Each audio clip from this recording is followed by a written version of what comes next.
Hello guys, welcome to our channel track anime, যেখানে আজকে আমরা দেখব কাইজু নম্বর 8-এর এপিসোড 4। কন্ট্রোল রুমে বসে থাকা লোকেরা এখন খবর দেয় যে সমস্ত কাইজু ধ্বংস হয়ে গেছে, কিন্তু শিনোমিয়া সবাইকে জানায় যে কিছু ইয়ো কাইজু এখনও জীবিত আছে। এরপর কাইজু নম্বর 8 নারুমি এবং শিনোমিয়া মিলে বাকি কাইজুদেরকে নিশ্চিহ্ন করতে শুরু করে। আর এই দৃশ্য দেখে ডিরেক্টর শিনোমিয়া বলেন, নতুন প্রজন্মের অফিসাররা আমার প্রত্যাশার চেয়েও অনেক বেশি অসাধারণ। আর এরপরে কন্ট্রোল রুম থেকে চূড়ান্ত খবর আসে, সমস্ত কাইজু ধ্বংস হয়ে গেছে। ডিরেক্টর শিনোমিয়া নারুমি, কাফকা এবং শিনোমিয়াকে বলেন, তোমরা আজ অসাধারণ কাজ করেছ। এই কথা শুনে কাফকাও খুশিতে আত্মহারা হয়ে যায়, আর শিনোমিয়া সে তো আবেগে ভেসে পড়ে। কিন্তু এর পরের দৃশ্যে নারুমি একটা চিন্তায় ডুবে যায়। তার মনে একটা প্রশ্ন ঘুরপাক খাচ্ছে, কাইজু নম্বর 9 এখানে এসেছিল কী উদ্দেশ্যে? ঠিক তখনই হঠাৎ একটা জরুরি অ্যালার্ম বেজে ওঠে। কন্ট্রোল রুম থেকে খবর আসে যে তারা ওই এলাকায় একটা কাইজুকে শনাক্ত করেছে, এবং অবিশ্বাস্যভাবে কাইজু নম্বর 9 হঠাৎই কথা বলতে শুরু করে। সে বলে, আমি কাইজু নম্বর 8কে হারাতে পারিনি, কিন্তু একদিন আমি তার শক্তি ঠিক ছিনিয়ে নেব। কাফকা তৎক্ষণাৎ কাইজু নম্বর 9কে অ্যাটাক করার জন্য এগিয়ে যায়, কিন্তু তার আগেই কাইজু নম্বর 9 রহস্যময়ভাবে গায়েব হয়ে যায়। পরবর্তী দৃশ্য আসে কন্ট্রোল রুমের। কাফকা এখন নারুমিকে বলে, যে কাইজু নাম্বার 9-এর দেহের সঙ্গে আমরা লড়াই করেছিলাম সেটা তার আসল দেহ ছিল না। এরপর কন্ট্রোল রুমের দৃশ্য, ডিরেক্টর শিনোমিয়া তার পেছনে একজন বিজ্ঞানীকে দেখতে পান, যিনি অদ্ভুত ভঙ্গিমায় দাঁড়িয়ে আছেন। আর এই দৃশ্য দেখে ডিরেক্টর শিনোমিয়া লড়াইয়ের জন্য প্রস্তুত হয়ে যায়। কাইজু নাম্বার 9 হলো সেটা। সে বলে, আমি একজন অসাধারণ ইউজার পেয়েছি, আর কাইজু নাম্বার 2ও।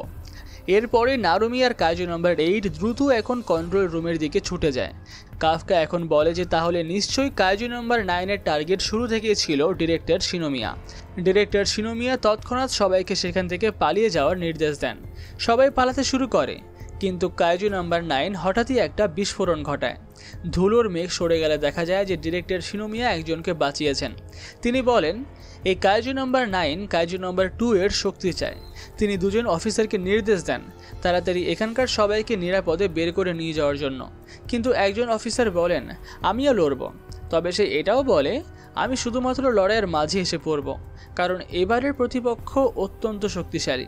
ডিরেক্টর শিনোমিয়া তার অস্ত্র বের করেন এবং সেটি পরে নেন।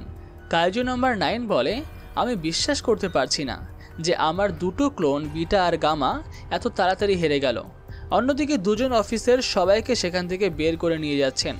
ডিরেক্টর শিনোমিয়া বলেন, এই কাইজু অত্যন্ত উন্নত হয়ে গেছে, আমি ভাবিনি এটা বিবর্তিত হবে। এরপর কাইজু নাম্বার 9 ডিরেক্টর শিনোমিয়ার ওপরে একটা ঘুষি চালায়। তিনি পাল্টা ঘুষি মারেন।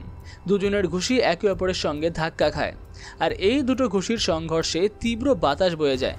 পাশের চরিত্ররা মুখ ঢেকে নিজেদেরকে বাঁচায়। একজন অফিসার বলে, 3rd ডিভিশনের রিপোর্ট অনুযায়ী কাইজু নাম্বার 9-এর ফর্টিটিউড 8.5।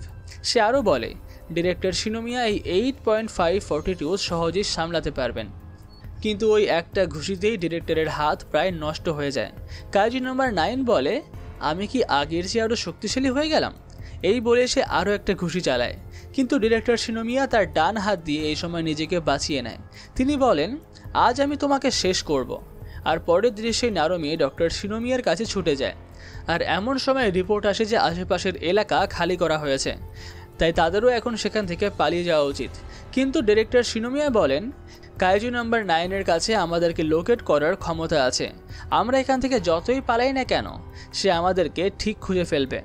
তিনি একজনকে সেখান থেকে পালিয়ে যেতে বলেন, কিন্তু সেই ব্যক্তি বলে, আমার কাজ ডক্টর শিনোমিয়াকে সাহায্য করা। যতক্ষণ না তিনি জয়ী হন, আমি তার পাশেই থাকব। সে আরও জানায় যে নাম্বারড অস্ত্র ব্যবহার করলে ইউজারকে অনেক সমস্যার মুখোমুখি হতে হয়, কিন্তু সেই অস্ত্র থেকে যে শক্তি পাওয়া যায় তা একটা কাইজুর মতোই ভয়ঙ্কর। ডিরেক্টর শিনোমিয়া তার অস্ত্রের পুরো শক্তি ব্যবহার করে কাইজু নাম্বার 9-এর ওপর আক্রমণ করেন, কিন্তু তবুও তাকে প্রচণ্ড সমস্যার মুখোমুখি হতে হয়। এরপর তিনি এমন একটা আক্রমণ করেন যাতে কাইজু নাম্বার 9-এর মাথা উড়ে যায়, কিন্তু সেই কাইজু আবার ফিরে আসে এবং ডিরেক্টর শিনোমিয়ার ওপরে ঘুষির পর ঘুষি চালাতেই থাকে।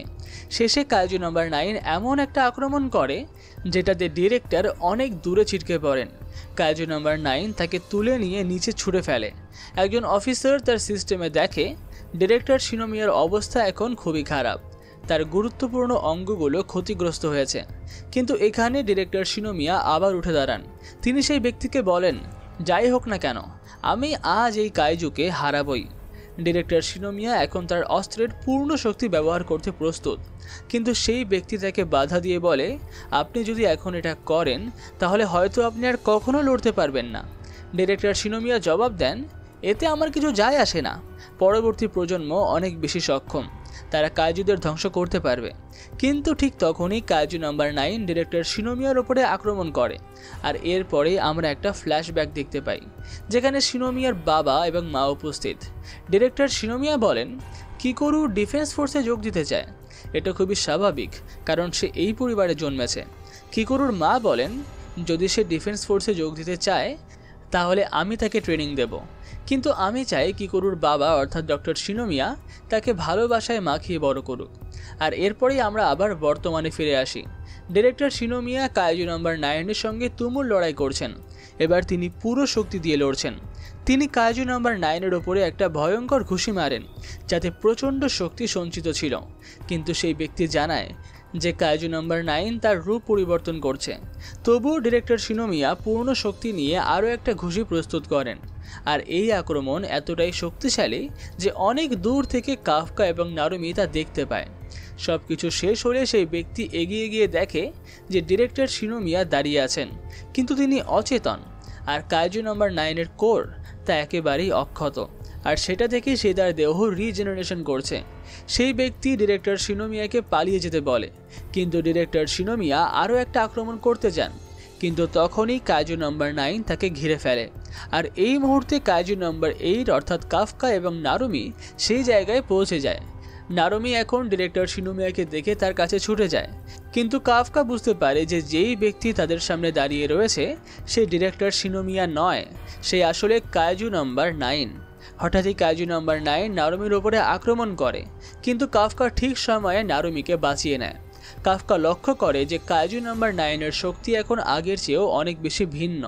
নারুমি ডিরেক্টর শিনোমিয়াকে ডাকছে, কিন্তু কাইজু নাম্বার 9 বলে, আমি ডিরেক্টর শিনোমিয়ার দেহকে ইউজার হিসেবে ব্যবহার করছি। ঠিক তখনই ওপর থেকে কিকোরু আসে এবং কাইজু নাম্বার 9-এর ওপরে আক্রমণ করে। নাম্বার 9 এখন কিকোরুকে বলে, ও তুমি তাহলে এই লোকটির মেয়ে। নারুমিও এবার নাম্বার 9-এর ওপরে আক্রমণ করে, আর কাইজু নাম্বার 9 বলে, এই আক্রমণটা তো তুমি আমার ক্লোনও ব্যবহার করেছিলে। নারুমি একের পর এক আক্রমণ চালিয়ে যায়, কিন্তু তার একটি আক্রমণও কাইজু নাম্বার 9-এর গায়ে কোনো আঁচড়ও কাটতে পারে না।